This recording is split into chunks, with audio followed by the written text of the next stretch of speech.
Ephesus was one of the 12 cities founded by Greek settlers in Asia Minor around the 10th century before Jesus Christ. In this area, the Aegean Sea occupied 8 kilometers of the current land, reaching a prosperous city blessed by its goddess Artemis, but also by the commerce between East and West. After centuries of fights and looting, since the year 133 before Jesus Christ, the city became part of the Roman Empire, after death, without inheritor, of Attalus III, the last king of Pergamum. Being ruled by Rome, the reform of the port began. A port that was more than just a way for the traffic of people and goods. It was also the monumental entrance to the city.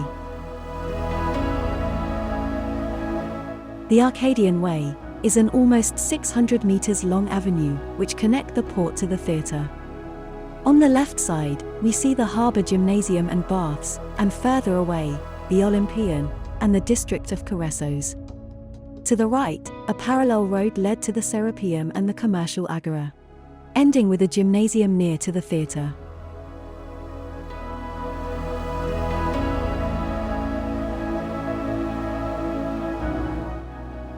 The theatre was the centre of Ephesus' social life, with up to 24,000 beholders, a 3-floor scene front, and a privileged sight over the city.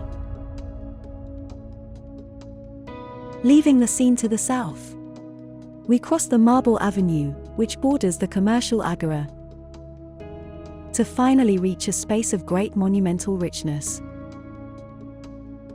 The doors of Maceo and Mithridates, which give access to the agora, and next to them, the Library of Celsus, with its towering 17-meter-high facade. Inside, there were about 12,000 scrolls, in an 11 by 17 meters open room, which was fully coated with marble. Underneath, remains buried his patron.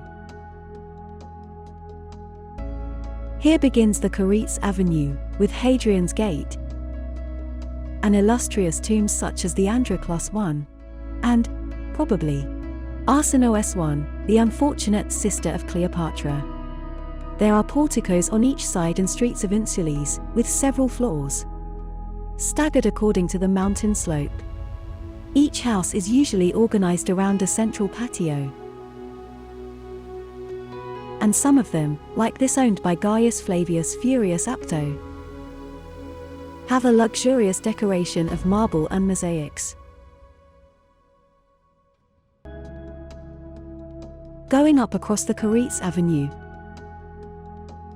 to the left, we find the Temple of Hadrian,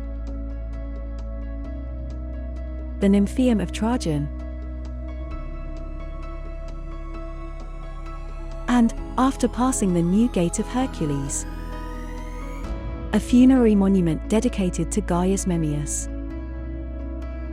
In front of a small square with 2 unique large spaces, a monumental facade of Atlanteans that support the upper square, on which the Temple of Domitian stands. And, to the other side, the civilian agora, with a temple, initially dedicated to Isis. This square of 160 by 73 meters housed the main political related buildings. In its northern part, the most relevant one is the Odeon, the one with a semicircular shape.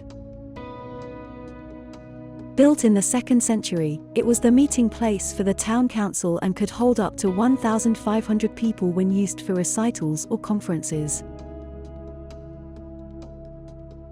A little further to the north, we found other temples. The Prytaneus, baths and houses climbing the mountain,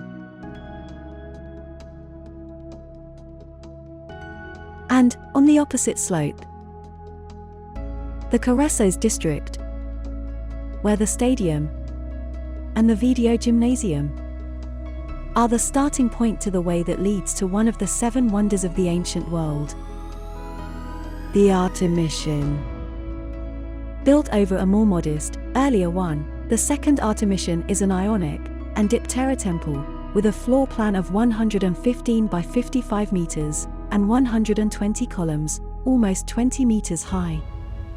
Ephesus really was a great city, with magnificent public spaces, but, if there is something to highlight, is the great cultural and artistic richness that came, once again, as a result of the meeting between the East and the West.